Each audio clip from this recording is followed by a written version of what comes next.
जय Hind. Exam preparation पे आपका स्वागत है। जैसे कि कॉन्स्टिट्यूशन ऑफ इंडिया भारत के संविधान की इस सीरीज़ में मैंने अभी तक टोटल 10 क्लासें पढ़ा चुका हूँ। ये मेरी 11वीं क्लास है। मैंने इसके पिछली क्लास में संघ अर्थात भाग 5 जो अनुच्छेद 52 से 151 तक है, मैंने उसमें न्यायपालिका को कवर किया था और आज उसमें से न्यायपालिका के कुछ हिस्से बच गए थे। तो बचे हुए हिस्से को आज मैं इस चैप्टर में इस वीडियो में कवर करूंगा और उसके साथ ही CAG भारत के नियंत्रक एवं महालेखा परीक्षक को भी कवर करूंगा।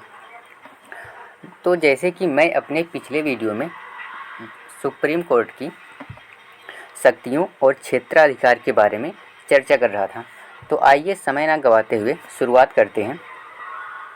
अगर आपने अभी तक अपने इस YouTube चैनल को सब्सक्राइब नहीं किया है तो इस चैनल को सब्सक्राइब कर लीजिए ताकि मैं जो भी वीडियो डालूं उसका नोटिफिकेशन आप तक पहुंच जाए और आप अपनी तैयारी को बेहतर कर सकें।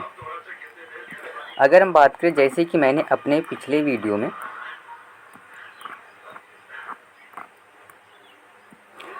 सर्वोच्च न्यायालय के क्षेत्राधिकार एवं शक्तियों की बात की थी, मैंने इस वीडियो में, इसकी पिछले वाली वीडियो में प्रारंभिक क्षेत्राधिकार और अपीलीय क्षेत्राधिकार को कवर किया था कि सुप्रीम कोर्ट के पास कौन कौन से प्रारंभिक क्षेत्राधिकार हैं और कौन कौन से अपीलीय क्षेत्राधिकार हैं। तो आज मैं इस वीडियो में परामर्शी क्षेत्राधिकार, पुनर्विलोकन का क्षेत्राधिकार, मूल अधिकारों का रक्षक, न्यायिक पुनर्विलोकन को कवर करने की कोशिश करूंगा।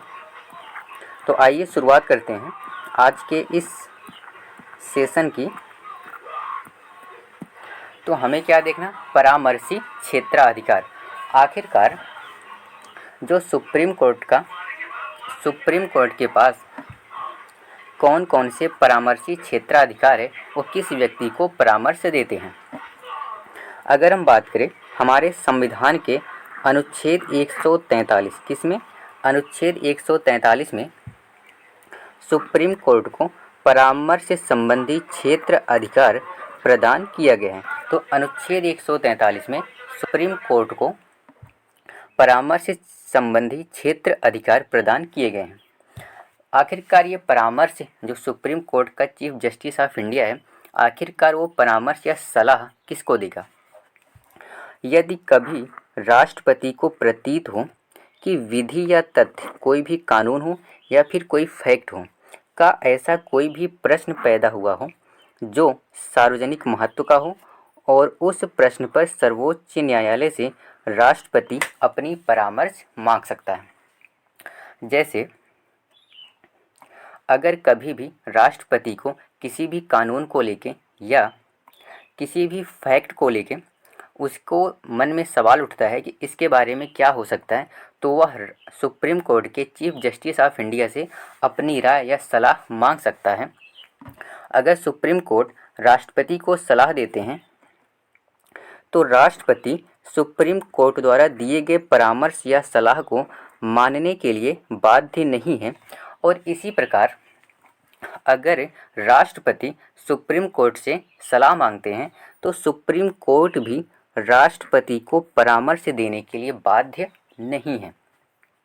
ना ही राष्ट्रपति सुप्रीम कोर्ट के परामर्श को मानने के लिए बाध्य है और ना ही सुप्रीम कोर्ट राष्ट्रपति की सलाह को, राष्ट्रपति के सिफारिश को मानने के लिए बाध्य है।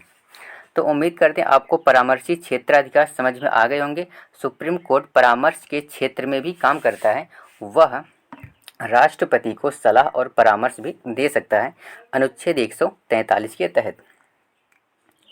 तो अगर हम आगे बात करें, हमारा क्या है, पुनर्विलोकन का अधिकार। आखिरकार ये पुनर्विलोकन क्या होता है। हम जैसे कहते हैं पुनर्जन्म, जन्म पुनः होना, तो पुनर्विलोकन, लोकन मीन्स कोई भी व्याख्या, कोई भी स्टेटमेंट हुआ हो।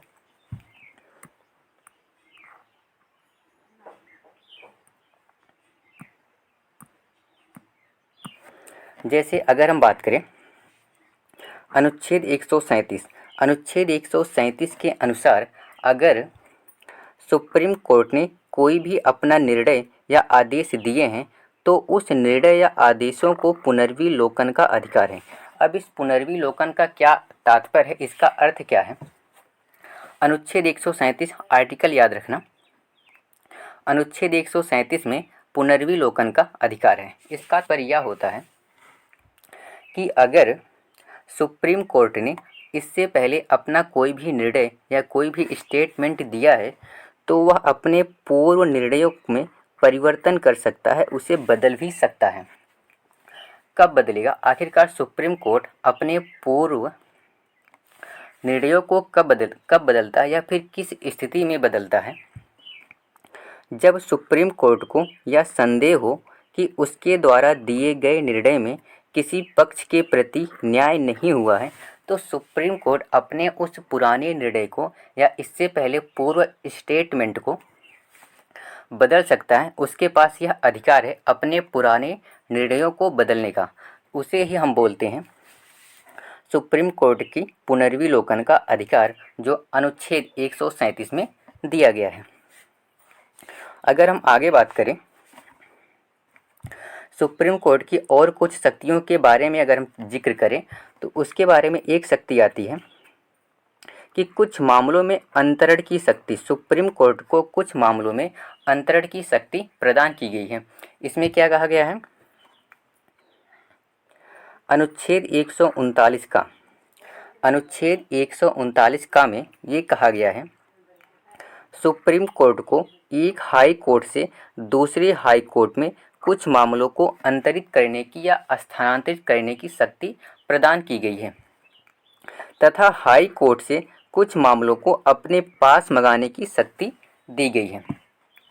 तो इसमें क्या बताया गया है कि सुप्रीम कोर्ट के पास अनुच्छेद 139 के तहत हाई कोर्ट से एक हाई कोर्ट से दूसरे हाई कोर्ट में कुछ मामलों को ट्रांसफ़र कर सकता है या फिर हाई कोर्ट से कुछ मामलों को अपने पास भी मंगा सकता है। इससे ही हम कहते हैं सुप्रीम कोर्ट की अंतरण शक्ति अनुच्छेद 139 का में दिया गया है। और अगर हम आगे बात करें सुप्रीम कोर्ट की और कुछ शक्तियाँ, एक सुप्रीम कोर्ट की शक्ति है आबद्ध कर विधियाँ, जिसे हम बोलते हैं बाइंडिंग लॉ। मतलब ये बात अधीनस्थ न्यायालय को माननी ही होगी। इसमें क्या कहा गया है? अनुच्छेद 141 141 अनुच्छेद 141 के तहत सुप्रीम कोर्ट द्वारा घोषित विधियां भारत के सभी न्यायालयों पे आबद्धकर रूप से लागू होंगी। जैसे अगर जो सुप्रीम कोर्ट है उसने अपना कोई भी निर्णय दे दिया है तो वह निर्णय एक कानून के रूप में लागू होगा। उसके नीचे जितने भी हाई कोर्ट हों या फिर अधीनस्थ न्यायालय हों, अर्थात सभी न्यायालयों पे सुप्रीम कोर्ट के उस निर्णय एक कानून के रूप में लागू होंगे। अर्थात सुप्रीम कोर्ट द्वारा जो भी निर्णय दिया जाता है वह सभी हाई कोर्ट पर लागू होता है। वह किसी भी आधार पर इनकी उपेक्षा या फिर इनकी अवहेलना हाई कोर्ट या फिर अधीनस्थ न्यायालय नहीं कर सकते हैं। अगर आपको मैं सामान्य शब्दों में सुप्रीम कोर्ट की आबद्धकर विधियों को समझाने की कोशिश करूं, जैसे सुप्रीम कोर्ट ने किसी भी मामले पे अपना कोई निर्णय या फिर अपना कोई डिसीजन दिया हो तो वह निर्णय एक कानून बन जाता है और उस कानून को हाई कोर्ट और अधीनस्थ न्यायालय मानने के लिए बाध्य होता है। तो उम्मीद करते हैं आपको सुप्रीम कोर्ट की आबद्धकर विधियां या बाइंडिंग लॉ भी समझ में आया होगा। तो आगे हम बढ़ते हैं। हम क्या कहते हैं? सुप्रीम कोर्ट को मूल अधिकारों का रक्षक कहा जाता है। जो भारत का सुप्रीम कोर्ट है वो नागरिकों के मूल अधिकारों की रक्षा करता है, मूल अधिकारों का रक्षक होता है। अनुच्छेद 32 के तहत सुप्रीम कोर्ट को विशेष रूप से उत्तरदायी ठहराता है। अनुच्छेद जो 32 है, जो आर्टिकल 32 है, वो सुप्रीम कोर्ट को एक स्पेशल पावर देता है, विशेष रूप से उत्तरदायी ठहराता है कि वह मूल अधिकारों को लागू करने के लिए आवश्यक कार्यवाही करेगा। कि जो भी नागरिकों के पास मूल अधिकार है उसको लागू करने के लिए उसके पास एक स्पेशल पावर दी गई है, वह उसे आवश्यक रूप से लागू करने की कोशिश करेगा।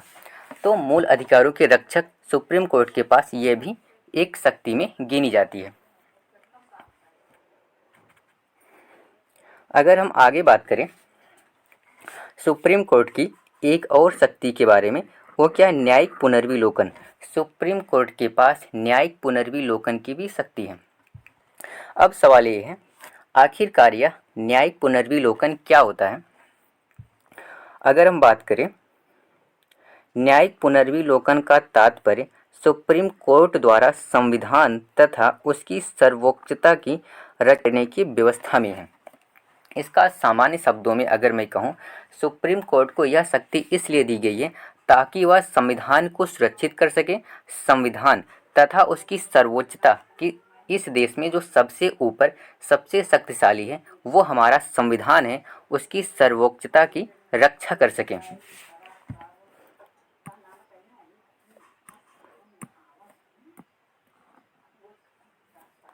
इसमें कौन सी बातें कही गई हैं?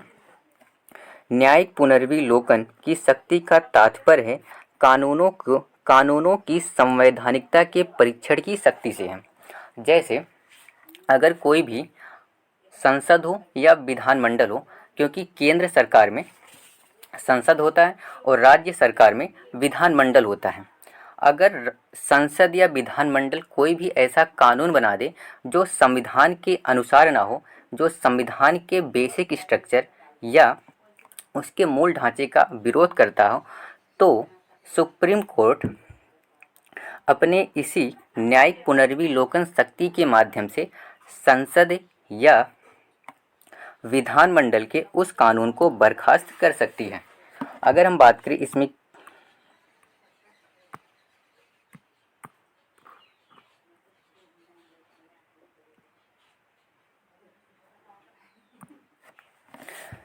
क्या कहा गया है, यदि संघीय मतलब केंद्र शासित मतलब सेंट्रल गवर्नमेंट यदि संघीय या राज्य विधानमंडल द्वारा अपनी निश्चित सीमाओं के बाहर कानूनों का निर्माण किया जाता है या संविधान का अतिक्रमण किया जाता है या संसद या राज्य विधानमंडल द्वारा मौलिक अधिकारों के विरुद्ध कानूनों का निर्माण किया जाता है, तो सुप्रीम कोर्ट को एक ऐसी शक्ति मिली है कि वह उस कानून को असंवैधानिक घोषित कर सकता है।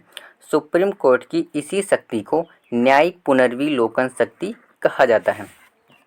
इसका सामान्य शब्दों में अगर मैं आपसे कहूँ, जो भी कार्यपालिका है या फिर विधायिका है, अगर वो मनमाने रूप से कोई भी भारत में कानून ला दे, चाहे वह मूल अधिकारों के विरुद्ध कोई कानून हो या फिर ऐसा कोई कानून ला दे जो संविधानों का अतिक्रमण करे, या फिर ऐसा कोई कानून ला दे जिसके तहत संसद या विधानमंडल को ये शक्ति नहीं दी गई है कि वो इस विषय पे कानून बना सकते हैं, तो इन सभी विषय को सुप्रीम कोर्ट अपने इसी न्यायिक पुनर्विलोकन शक्ति के माध्यम से उन सबको असंवैधानिक घोषित करती है। अर्थात उन सभी कानूनों को सुप्रीम कोर्ट निरस्त या बर्खास्त कर सकती है अपने इसी न्यायिक पुनर्विलोकन शक्ति के माध्यम से। तो उम्मीद करते हैं आपको ये न्यायिक पुनर्विलोकन शक्ति समझ में आई होगी।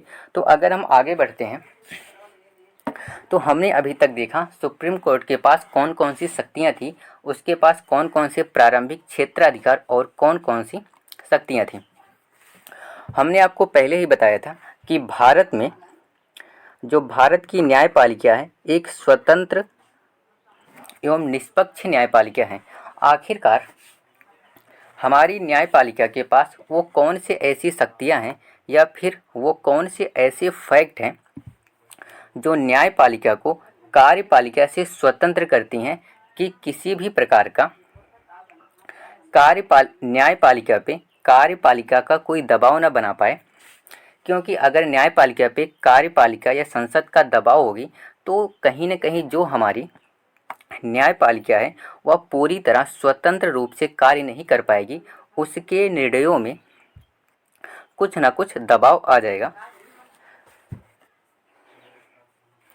तो हम ये जानने की कोशिश करते हैं कि भारत में जो भी न्यायपालिका है उसकी स्वतंत्रता को सुनिश्चित करने के लिए हमारे संविधान निर्माताओं ने संविधान में कौन कौन से ऐसे प्रावधान किए हैं ताकि कार्यपालिका और न्यायपालिका दोनों एक दूसरे से अलग अलग हो, न्यायपालिका पे किसी भी प्रकार से कार्यपालिका का कोई दबाव ना हो। अगर हम बात करें जो पहली शक्ति दी गई है न्यायपालिका को, न्यायपालिका के जितने भी न्यायाधीश होते हैं उनकी कार्यकाल की निश्चितता, सुप्रीम कोर्ट के जितने भी न्यायाधीश होते हैं उनका जो कार्यकाल होता है फिक्स होता है। उससे पहले संसद उन्हें उनके पद से नहीं हटा सकती है, क्योंकि अगर किसी व्यक्ति को इस बात का डर ही नहीं है कि जो केंद्र सरकार है या फिर जो कार्यपालिका है वह हमें अपने इस पद से हटा देगी, तो वह व्यक्ति पूरी तरह फ्री होकर अपने काम को कर सकता है। अगर किसी भी व्यक्ति को यह डर यह महसूस हो जाए कि उसे उस पद से कोई भी व्यक्ति हटा सकता है, तो कहीं न कहीं वह व्यक्ति उस व्यक्ति के प्रति एक दबाव महसूस करेगा और वह पूरी तरह से स्वतंत्र होकर काम नहीं कर सकता है। इसलिए जो सुप्रीम कोर्ट है या फिर जो न्यायपालिका है, न्यायपालिका के न्यायाधीशों की पहली शुरू में उसका जो कार्यकाल है उसको निश्चित किया गया है, उसको इस कार्यकाल तक काम करेगा। इससे पहले कोई भी कार्यपालिका सुप्रीम कोर्ट के न्यायाधीश को उसके पद से नहीं हटा सकती है। और दूसरा क्या कहा गया है, कार्यकाल के दौरान जब भी न्यायाधीश या सुप्रीम कोर्ट के जज कार्यकाल करेंगे वो अपने पद पर बने रहेंगे, तो कार्यकाल के दौरान वेतन और अन्य सुविधाओं में कटौती नहीं कर सकती हैं। कार्यपालिका किसी भी स्थिति में जब भी न्यायाधीश अपने पद पर रहेंगे, जब तक वह अपने पद पर रहेंगे तब तक न्यायाधीशों के वेतन में कटौती, जो उनको सुविधाएं मिलती हैं, कार्यपालिका किसी भी प्रकार से नहीं कर सकती है। और तीसरी क्या कहा गया इसमें बातें कि विधायिका में न्यायाधीशों के आचरण पर बहस करने पर प्रतिबंध लगाया गया है, कि जो भी हमारी विधायिका हैं, हम विधायिका में किसी भी प्रकार से किसी भी न्यायाधीश के आचरण, उसके कर्तव्यों पर बहस नहीं कर सकते हैं, पूरी तरह प्रतिबंधित किया गया है। न्यायाधीशों की नियुक्ति कहीं न कहीं हमारे भारतीय संविधान में इस प्रकार से न्यायाधीशों की नियुक्ति संबंधित प्रावधान है कि कहीं ताकि कार्यपालिका उस पर दबाव नहीं बना सके। और इसमें नेक्स्ट बातें क्या शामिल की गई हैं कि सुप्रीम कोर्ट के निर्णयों की बाध्यकारिता, सुप्रीम कोर्ट का जो भी डिसीजन होता है, जो भी निर्णय होता है, वह सब पूरे देश पे लागू होता है, वह एक कानून के रूप में सभी जगहों पे लागू होता है। उसके नियम बाध्यकारिता हैं, उसके निर्णय जो हैं कहीं न कहीं बाध्यकारी रूप से लागू किया जाता है। और इसमें जो अगली बातें जोड़ी गई हैं कि अवकाश प्राप्ति के बाद न्यायाधीशों की वकालत करने पे प्रतिबंध लगा है। अगर कोई भी न्यायाधीश अपने पद से उसका कार्यकाल समाप्त हो गया है, उसका कार्यकाल 65 वर्ष तक होता है, अगर वो 65 वर्ष के बाद रिटायर हो गया है तो वह दोबारा वकालत नहीं कर सकता है। तो आइए इसको हम विस्तार से समझने की कोशिश करते हैं। तो पहला क्या है, कार्यकाल की अनिश्चितता। तो इसमें पहली बात शामिल की गई है क्या, कार्यकाल की निश्चितता, कि जो न्यायाधीशों के कार्यकाल को सुनिश्चित करने का प्रावधान किया गया है कि इनका कार्यकाल 65 वर्ष तक होगा। सुप्रीम कोर्ट के न्यायाधीश का कार्यकाल 65 वर्ष तथा हाई कोर्ट के न्यायाधीशों का कार्यकाल 62 वर्ष तक, 62 वर्ष की आयु तक वो कार्यरत रहेंगे।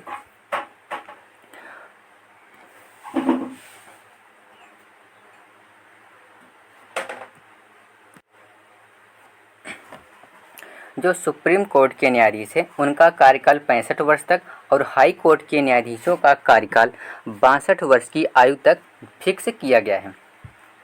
अगर हम बात करें सुप्रीम कोर्ट को उनके पद से, सुप्रीम कोर्ट के या न्यायाधीशों को उनके पद से केवल विशेष संवैधानिक प्रक्रिया द्वारा ही हटाया जा सकता है।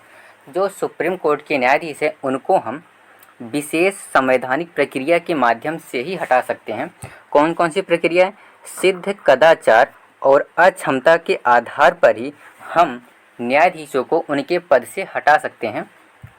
और न्यायाधीशों को महाभियोग प्रक्रिया के द्वारा हटाया जाता है, जो इतना आसान नहीं है। महाभियोग लाना किसी भी सुप्रीम कोर्ट के न्यायाधीश पे इतना आसान नहीं है, क्योंकि उसे दोनों सदनों से 2/3 बहुमत से पास कराना होता है, जो पास कराना इतना आसान नहीं है। तो कहीं न कहीं हमारे देश में सुप्रीम कोर्ट के कार्यकाल को निश्चित करके या फिक्स कर दिया गया है कि उसका कार्यकाल निश्चित रहेगा, ताकि वो कार्यपालिका के दबाव में ना रहे। तो उम्मीद करते हैं आपको ये पहला पॉइंट समझ में आया होगा, कार्यकाल की निश्चितता जो सुप्रीम कोर्ट को एक स्वतंत्र न्यायपालिका के रूप में घोषित करती है। और दूसरा क्या है? विधायिका में न्यायाधीशों के आचरण पर बहस करने पर प्रतिबंध लगाती है। हमारे संविधान निर्माताओं ने एक व्यवस्था और की है, ताकि सुप्रीम कोर्ट पूरी तरह कार्यपालिका से अलग रहे, उस पर किसी भी प्रकार का कोई दबाव ना बने। न्यायाधीशों के आचरण के संबंध में संसद एवं राज्य विधानमंडल में किस चर्चा नहीं की जा सकती है, उस पर पूरी तरह निषेध किया गया है। अनुच्छेद 121 के तहत सुप्रीम कोर्ट एवं हाई कोर्ट के न्यायाधीशों के आचरण के विरुद्ध संसद में चर्चा पर रोक लगाया गया है। और अनुच्छेद 211 के तहत सुप्रीम कोर्ट अथवा हाई कोर्ट के न्यायाधीशों की आचरण द्वारा विधानमंडल में कोई चर्चा नहीं की जाएगी। जहां 121 में संसद में रोक लगाया गया है, वहीं 211 में विधानमंडल में रोक लगाया गया है। तो उम्मीद करते हैं आपको ये भी बातें समझ में आई होंगी। और जो अगली बातें जोड़ी गई हैं न्यायाधीशों की नियुक्ति संबंधी। हालांकि न्यायाधीशों की जो नियुक्ति संबंधी शक्ति और राष्ट्रपति को प्रदान की गई है कि न्यायाधीशों की नियुक्ति राष्ट्रपति करता है, फिर भी इस संबंध में कार्यपालिका को सीमित शक्तियां ही दी गई हैं, असीमित शक्तियां नहीं दी गई हैं कि कार्यपालिका जिसको चाहे उसको सुप्रीम कोर्ट का मुख्य न्यायाधीश या फिर न्यायाधीश नियुक्त कर सकता है। क्योंकि सुप्रीम कोर्ट के न्यायाधीशों की नियुक्ति कोलेजियम सिस्टम या कोलेजियम पद्धति के माध्यम से की जाती है। हमने आपको अपने पिछले वीडियो में बताया था कोलेजियम क्या होता है। सुप्रीम कोर्ट के 5 सीनियर जजों के समूह को हम कोलेजियम कहते हैं। कोलेजियम द्वारा सुझाए गए नामों को मानने के लिए राष्ट्रपति बाध्य होता है। कोलेजियम सिस्टम या कोलेजियम पद्धति जिस व्यक्ति को राष्ट्रपति के तौर पे नियुक्त करता है या उसके नाम को प्रस्तावित करता है, राष्ट्रपति उसी भी व्यक्ति को अगला चीफ जस्टिस ऑफ इंडिया मुख्य न्यायाधीश नियुक्त करते हैं। तो न्यायाधीशों की नियुक्ति संबंधी जो शक्तियां दी गई हैं, कार्यपालिका के पास सीमित शक्तियां ही हैं।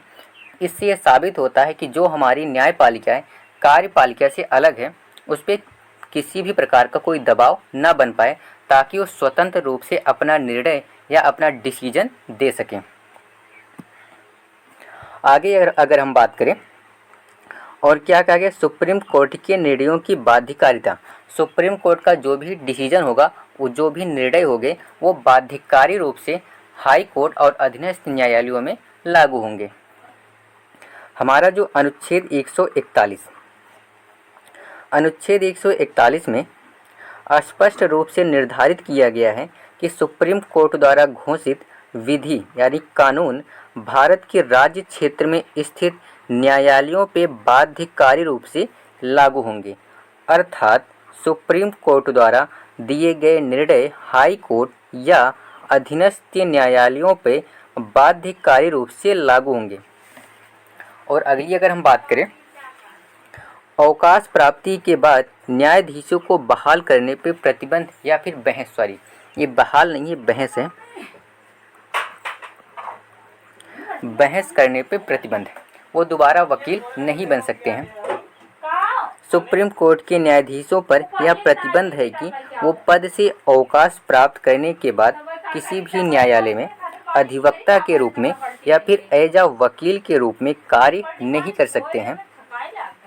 इन प्रावधानों के माध्यम से यह सूचित किया गया है कि पद पर रहते हुए न्यायाधीश दबाव या प्रभावों से मुक्त रहें ताकि वह कार्यपालिका के प्रभाव में या फिर दबाव में न आ सके। अगर हम आगे बात करें तो उम्मीद करते हैं आपको भारत के सुप्रीम कोर्ट के न्यायाधीशों की शक्तियां और क्षेत्राधिकार समझ में आया होगा। तो हमारा अगला टॉपिक क्या है, भारत के नियंत्रक एवं महालेखा।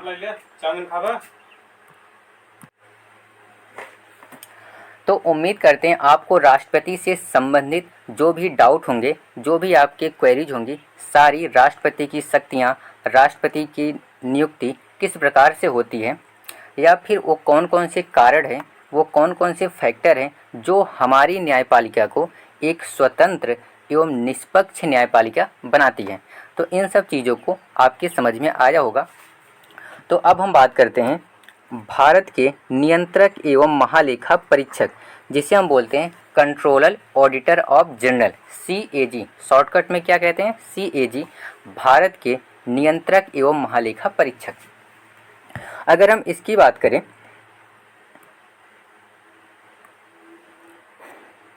तो संविधान के भाग 5 में अनुच्छेद 148 से 151 तक भारत के नियंत्रक एवं महालेखा परीक्षक के संबंध में प्रावधान किए गए हैं। भाग 5 अनुच्छेद 148 से 151 तक भारत के नियंत्रक एवं महालेखा परीक्षक के बारे में बताया गया है। तो अनुच्छेद 148 में क्या कहा गया है, अनुच्छेद 148 148 भारत के नियंत्रक एवं महालेखा परीक्षक होगा जिसकी नियुक्ति राष्ट्रपति द्वारा की जाती है। तो भारत में जो CAG है, भारत के नियंत्रक एवं महालेखा परीक्षक, उनकी नियुक्ति राष्ट्रपति के माध्यम से की जाती है। अगर हम बात करें CAG, controller auditor of general, के कार्यकाल के बारे में स्पष्ट प्रावधान नहीं किया गया है, किंतु संसदीय अधिनियम के अनुसार CAG का कार्यकाल 6 वर्ष और अधिकतम 65 वर्ष की आयु तक होगा। हालांकि जो CAG है, भारत के नियंत्रक एवं महालेखा परीक्षक, उनके कार्यकाल के बारे में कोई भी स्पष्ट वर्णन नहीं है कि उनका कार्यकाल कितने समय तक रहेगा, किंतु संसदीय अधिनियम के अनुसार उनका कार्यकाल 6 वर्ष और अधिकतम 65 वर्ष की आयु तक बना रहता है। CAG को उनके पद के उन्हीं आधारों एवं उसी प्रक्रिया का अनुसरण करते हुए हटाया जा सकता है जिस प्रकार से सुप्रीम कोर्ट के न्यायाधीश को पद से हटाया जाता हो। इसका तात्पर्य, आखिरकार CAG को किस प्रक्रिया के माध्यम से हटाया जाएगा, तो जिस प्रकार से सुप्रीम कोर्ट के न्यायाधीश को जिस प्रक्रिया या फिर जिन आधारों पे हटाया जाता है, उन्हीं आधारों पे भारत के नियंत्रक एवं महालेखा परीक्षक को भी हटाया जा सकता है। तो अगर हम बात करें, जो हमारे CAG होते हैं, भारत के नियंत्रक एवं महालेखा परीक्षक, उनको सिद्ध कदाचार तथा अक्षमता के आधार पे संसद के दोनों सदनों द्वारा विशेष बहुमत से प्रस्ताव पारित करके ही हम उनको उनके पद से हटा सकते हैं। अब सवाल ये कई बार आया, सिद्ध कदाचार अक्षमता, हमने देखा था सुप्रीम कोर्ट के जो न्यायाधीश थे उनको भी सिद्ध कदाचार और अक्षमता के आधार पर ही हटाया जाता था और विशेष बहुमत के माध्यम से। तो आखिरकार ये सिद्ध कदाचार क्या है? अगर हम सिद्ध कदाचार की बात करें, सिद्ध कदाचार का तात्पर्य भ्रष्टाचार या पद का दुरुपयोग करने पर, अगर कोई भी CAG हो जो भारत का नियंत्रक एवं महालेखा परीक्षक हो, अगर उस पर यह साबित हो जाए कि वह भ्रष्टाचार व्यक्ति है या उसने अपने पद का दुरुपयोग किया है, तो उसको उसके पद से हम हटा सकते हैं। और दूसरा क्या रीजन है? अक्षमता। अक्षमता का तात्पर्य जो भारत का CAG है अपने संवैधानिक दायित्वों का निर्वहन करने में समर्थ ना हो, जो संविधान ने उसको शक्तियां दी हो वह उसको पूरी करने में सक्षम ना हो, तो उसे उस पद से हटाया जा सकता है। लेकिन इन दोनों के आधार के साथ साथ उसे दोनों सदनों से 2/3 बहुमत पास कराना ही पड़ेगा। जब लोकसभा और राज्यसभा से 2/3 अर्थात 66% लोग उस पर साइन कर दे कि हाँ सीएजी को उसके पद से हटाया जाना चाहिए, तो वह व्यक्ति उस पद से हट जाएगा। इसके अलावा भी जो सीएजी है किसी भी समय राष्ट्रपति को अपना त्यागपत्र देके अपने पद से त्याग सकता है। हालांकि ये प्रावधान है सिद्ध कदाचार और अक्षमता के आधार पे। सिद्ध कदाचार क्या है? भ्रष्टाचार या फिर अपने पद का दुरुपयोग किया हो। अक्षमता क्या है? वह अपने संवैधानिक दायित्वों का निर्वहन करने में समर्थ ना हो। और विशेष बहुमत क्या है? लोकसभा और राज्यसभा से 2/3 अर्थात 66% से उस प्रस्ताव को पारित कराना पड़ेगा। इसके अलावा अगर भारत का नियंत्रक एवं महालेखा परीक्षक चाहे तो राष्ट्रपति को त्यागपत्र देके अपने पद से मुक्त हो सकता है। अब सवाल ये, आखिरकार जो भारत का नियंत्रक एवं महालेखा परीक्षक है उसके मुख्य काम क्या हैं? भारत के नियंत्रक एवं महालेखा परीक्षक के कार्य और शक्तियां क्या होती हैं? इसका मुख्य काम क्या होता है? तो अनुच्छेद 149 में भारत के सीएजी भारत के नियंत्रक एवं महालेखा परीक्षक के शक्तियों और कार्यों के संबंध में प्रावधान किया गया है। तो किसमें? अनुच्छेद 149 में भारत के सीएजी अर्थात नियंत्रक एवं महालेखा परीक्षक के शक्तियों और कार्यों के संबंध में प्रावधान किया गया है। अगर हम बात करें तो सीएजी का मुख्य काम क्या है? केंद्र सरकार और राज्य सरकार, केंद्र सरकार और राज्य सरकार के लेखा अर्थात अकाउंट्स का लेखा जोखा करना। इसका मतलब क्या है? जैसे हमारे देश में एक केंद्र सरकार है और स्टेट में स्टेट गवर्नमेंट है, तो वो जितने भी पैसे खर्च करते हैं उन प्रत्येक पैसों का हिसाब करना कि आखिरकार भारत सरकार ने अपने पैसों का कहाँ कहाँ किस क्षेत्र में खर्च किया है। जैसे क्योंकि जो सरकार के पास जो भी पैसा जाता है वो टैक्स के माध्यम से जाता है, वह पैसा कहीं न कहीं जनता का होता है। तो जो नियंत्रक एवं महालेखा परीक्षक का मुख्य काम होता है सरकार के सभी खर्चों के लेखा जोखा का विवरण करना। जैसे सरकार ने राशन पे कितना पैसा खर्च किया है, भारत के सम्मान जो किसान निधि सम्मान है उस पर कितना पैसा खर्च किया है, या फिर भारत सरकार ने विकास के तौर पे कहाँ कहाँ से कितना पैसा खर्च किया है, या फिर विनिर्माण करने में कितना पैसा खर्च किया है। इन सब का लेखा जोखा जो व्यक्ति रखता है वह शक्ति भारत के नियंत्रक एवं महालेखा परीक्षक के पास है। तो सीएजी जो है भारत की संचित निधि और प्रत्येक राज्य और केंद्र शासित प्रदेश जिसकी विधानसभा हो, तो जो भारत का नियंत्रक एवं महालेखा परीक्षक है वो भारत की संचित निधि और प्रत्येक राज्यों के और फिर केंद्र शासित प्रदेशों के जिसकी विधानसभा होती है उन सभी की संचित निधि से संबंधित खातों के सभी प्रकार के खर्चों का परीक्षण करती है। आखिरकार राज्य सरकार या फिर केंद्र शासित प्रदेश या फिर स्टेट सेंट्रल गवर्नमेंट अपने खर्चों को कहाँ कहाँ खर्च करती है उनका सभी परीक्षण करती है, उनका जांच करती है। और केंद्र सरकार और राज्य सरकारों में से किसी भी विभाग के सभी ट्रेडिंग जो भी व्यापार हुए हैं या विनिर्माण मैन्युफैक्चरिंग हुए हैं या फिर लाभ हानि खाता या बैलेंस शीट अन्य अतिरिक्त खातों का ऑडिट भी करता है। तो मुख्य काम क्या होता है भारत के नियंत्रक एवं महालेखा परीक्षक का? अगर आपको सामान्य शब्दों में बताऊं तो मुख्य काम यही होता है कि सरकार के सभी खर्चों का लेखा जोखा या विवरण को लिख कर रखना, ताकि भविष्य में हम ये दिखा सकें भारत सरकार ने या फिर स्टेट गवर्नमेंट ने कहाँ कहाँ पे पैसों का खर्च किया है। तो उम्मीद करते हैं आपको ये वीडियो समझ में आया होगा या फिर ये टॉपिक भी समझ में आया होगा। सुप्रीम कोर्ट के पास कौन कौन सी वो शक्तियाँ हैं जो उसको एक स्वतंत्र एवं निष्पक्ष न्यायपालिका बनाती हैं। और दूसरा जो था भारत के नियंत्रक एवं महालेखा परीक्षक के बारे में किस अनुच्छेद में है, भारत के नियंत्रक एवं महालेखा परीक्षक के पास कौन कौन सी शक्तियाँ हैं, उसका मुख्य काम क्या है, उसकी नियुक्ति कैसे होती है, उसको पद से किस प्रकार हटाया जा सकता है। अगर आपको ये वीडियो पसंद आया हो तो चैनल को लाइक शेयर और सब्सक्राइब ज़रूर कीजिएगा